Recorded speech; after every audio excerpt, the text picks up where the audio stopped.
Did you know Michael Jackson had over 50 plastic surgeries, all in an attempt to erase one single thing? His own father's face. It's a story that goes much deeper than just vanity, and it reveals a powerful psychological pattern that many of us might recognize in our own lives, even on a smaller scale. From a very young age, Michael was a global superstar, the charismatic heart of the Jackson 5, but behind the scenes, his childhood was far from glamorous. His father, Joe Jackson, was notoriously strict and abusive. He would relentlessly mock Michael's appearance, famously calling him Big Nose in front of millions of people on television.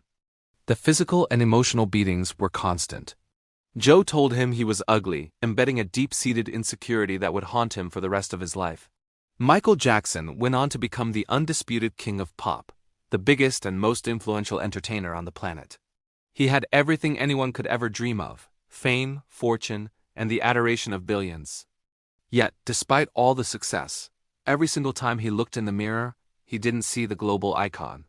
He saw the little boy his own father despised. He saw a face that he was taught to hate.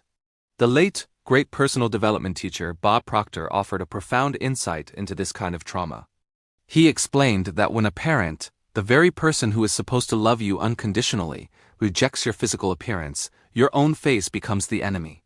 It becomes a constant, living reminder of that painful rejection. This creates a destructive psychological pattern. You start trying to change the outside, desperately hoping it will somehow heal the deep wound on the inside. So Michael started with his nose. Then another surgery, and another, and another. The cycle was relentless. Over 50 surgeries later, he had so drastically altered his appearance that he barely recognized himself. In his quest to erase his father's face, the face he saw mirrored in his own, he ended up erasing himself entirely. But the pain? The pain never changed. Only the face did. Tragically, Michael Jackson died looking like a stranger to the world and, perhaps, to himself. In the end, the destructive pattern won. His story is an extreme and heartbreaking example, but it holds a universal lesson. It forces us to ask, what part of ourselves are we trying to erase because of someone else's judgment?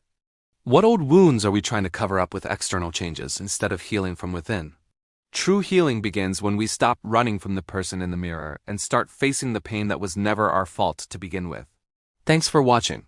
If you want to explore more about the hidden psychology behind fame and personal transformation, make sure you subscribe to the channel.